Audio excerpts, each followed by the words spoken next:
गाँव कालू नामक जड़े युवक रोला सी भारी डरुआ थिला।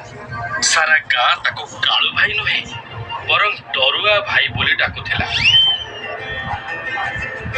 कालू भाई नियो तम पाई वर्षा देवता को प्रसाद आनीची। आणे आणे दे माँ कहे जे भगवान का प्रसाद सब बेले मुंडरे छुआई खाइबा उचित। ए बचा बचा बचा आउ तापर दिन दीपहर सी आंब गोटे फेरुथिला। अन्यपटे गाँव जमीदार निज चाकर हाथ में काठ बिड़ा बांधुथिले। बांधिबा परे बड़का दौड़ी देखै चाकरटी पचारिला, जमीदार बाबू ए बड़का दौड़ी तक कौन करिबी कि? सेटा फोपाड़ी दे। मानो सप सप सप बचाओ बचाओ। अरे डरुआ सेटा साप नुह दौड़ी खंडे थिला। ए कौन कौन राम काका तमे मते भी डरे देला? मोर सब तक आंब पड़ी गला। अरे बाबा कालू एते डरिबो जदी चलिबो केमिते? एबे आ मु डरिबिनी, एबे मु जमा भी काहाको डरिबिनी। अरे रामू से डरू थाऊ, जदि न डरिबो ताहले केमिति मरिबो?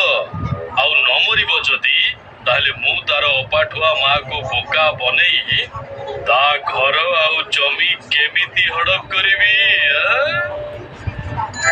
सुन सुन सुन बहादुर नगर वासीगण सुन, आम गाँ पहाड़ पाखरे तैयारी होइथिबा पोखरी को डेई सेठी थिबा तीनटी कुंभीर ठारू जीवन बंचेई जे पोखरी पारी हेई परिबो ताको 50 लाख टंका पुरस्कार मिलिबो।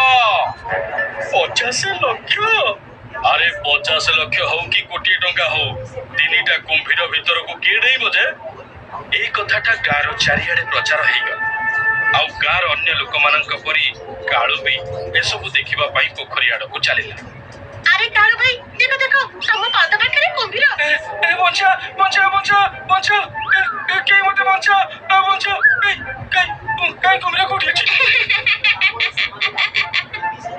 अरे कुंभीर पहाड़ ऊपर को केमिति आसीबो?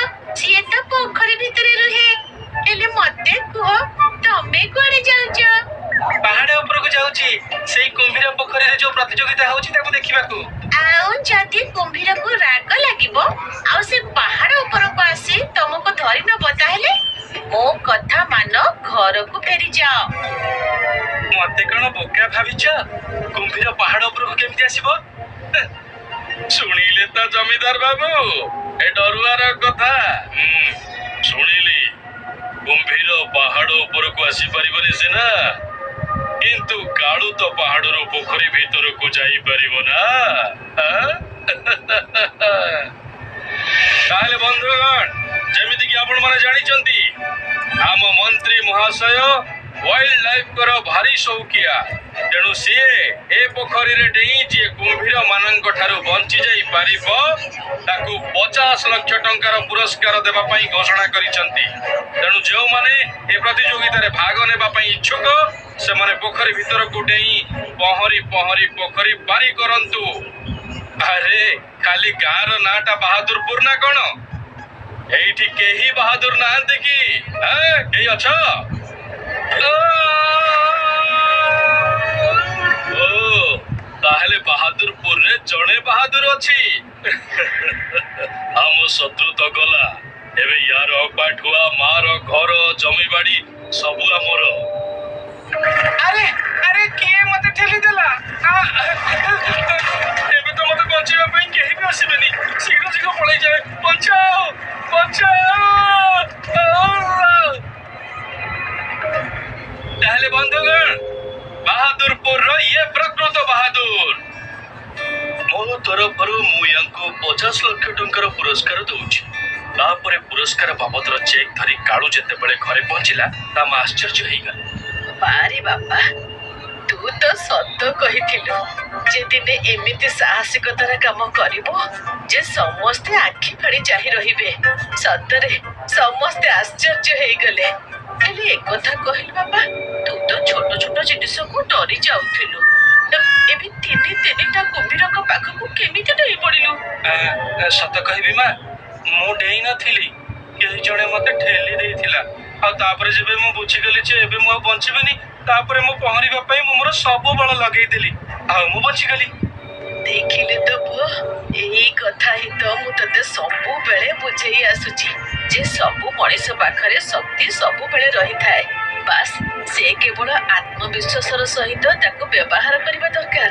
ଯଦି ସେ ସେମିତି କରିଦେବ ତାହେଲେ ତାକୁ ସଂସାରରେ ପ୍ରତ୍ୟେକ ଜାଗାରେ ଜିତିବାରୁ କେହି ଅଟକେଇ ପାରିବେନି।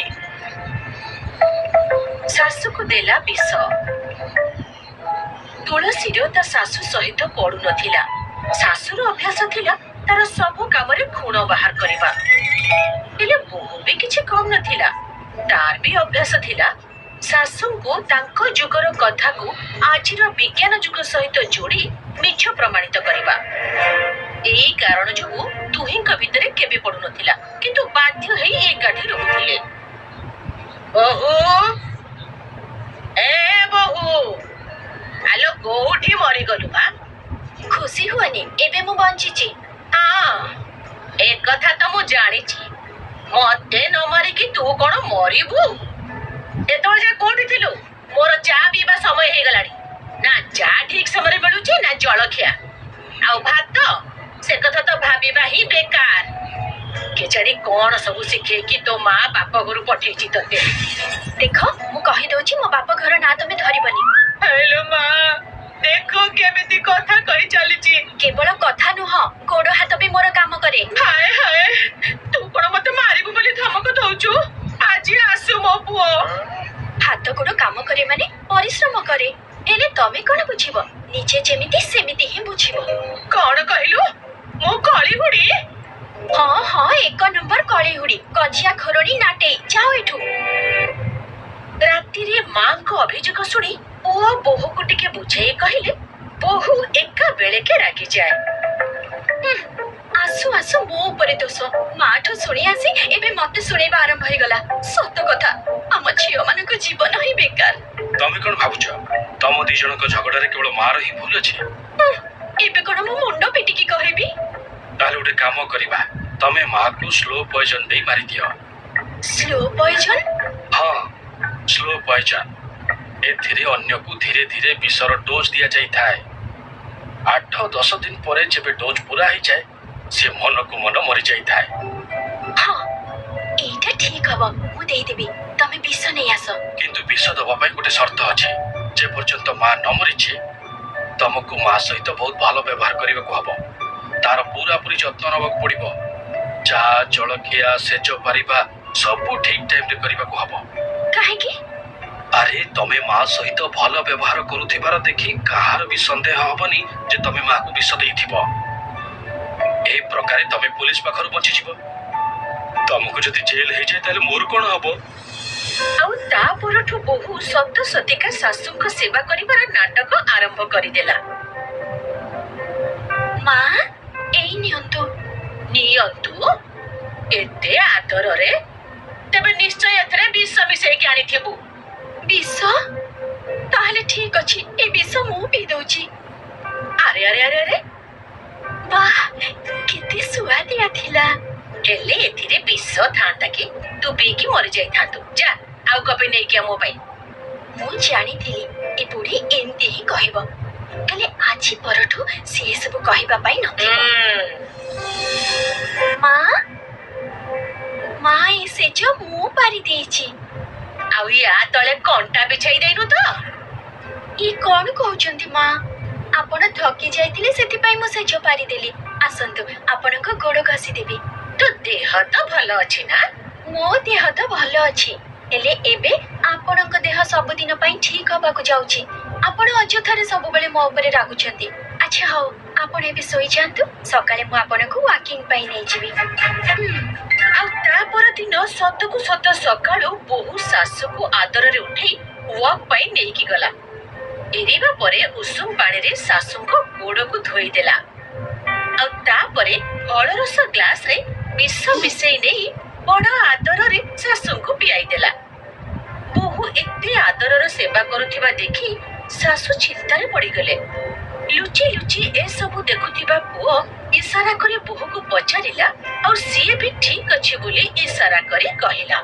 ସେତେବେଳେ ଏସବୁ ଦେଖି ଶାଶୁ ଭାବିଲା, ଅଯଥାରେ ଆଜି ଯାଏ ମୋ ବୋହୂକୁ ଭୁଲ ବୁଝୁଥିଲି। ସେ ତ ମୋର ଏତେ ସେବା କରୁଛି, ମୁଁ ବି ଏବେ ତାକୁ କାମରେ ସାହାଯ୍ୟ କରିବା ଦରକାର।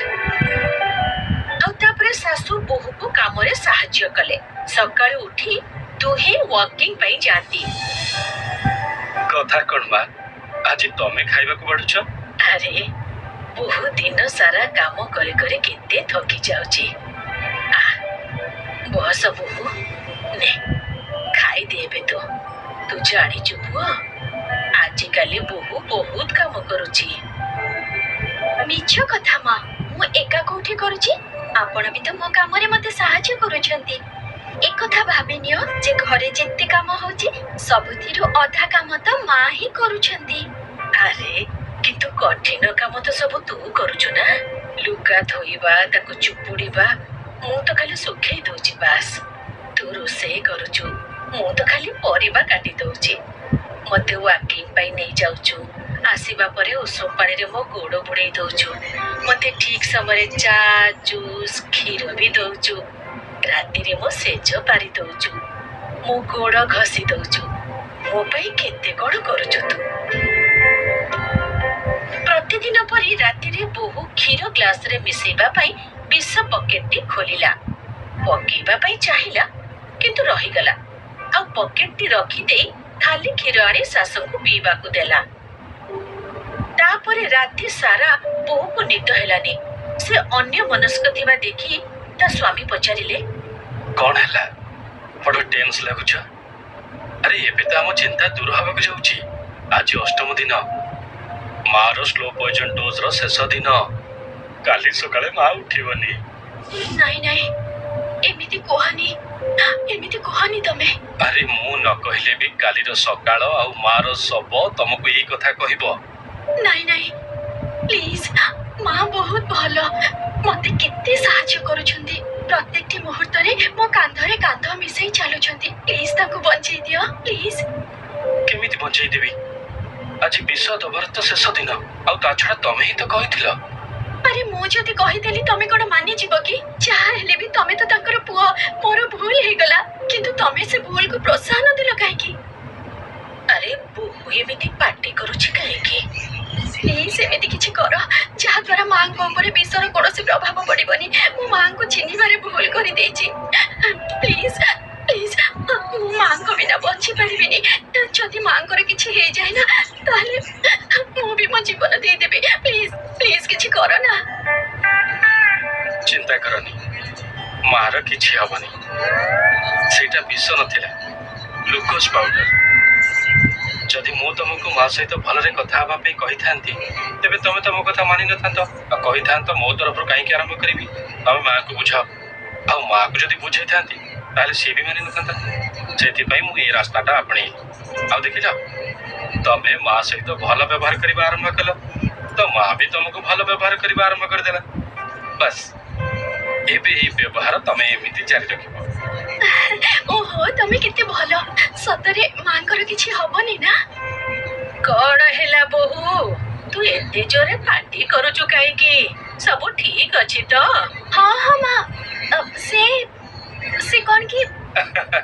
ତୋ ଦେହ କଥା ନେଇ ଚିନ୍ତା କରୁଥିଲା ମା, ଯେ ମାର କିଛି ହେଇଯିବନି ତ? ଆରେ ମୋର କଣ ହବ? ଯାହାର ଏତେ ଭଲ ବୋହୂ ଥିବ, ସେ ଶାଶୁର ଭଲା କଣ ହବ ଯେ? କିଛି ବି ହବନି ମା, ଆଉ ମୁଁ କିଛି ହବାକୁ ବି ଦେବିନି। କେତେ ଚିନ୍ତା କରୁଛୁ ତୁ ମୋ ପାଇଁ। ଠିକ କହିଥିଲେ କେହି ଜଣେ, ବେଳେ ବେଳେ କଟୁ ସମ୍ପର୍କକୁ ଶେଷ କରିବା ପାଇଁ ମିଠା ବିଷ ବି ବ୍ୟବହାର କରିବାକୁ ପଡିଥାଏ।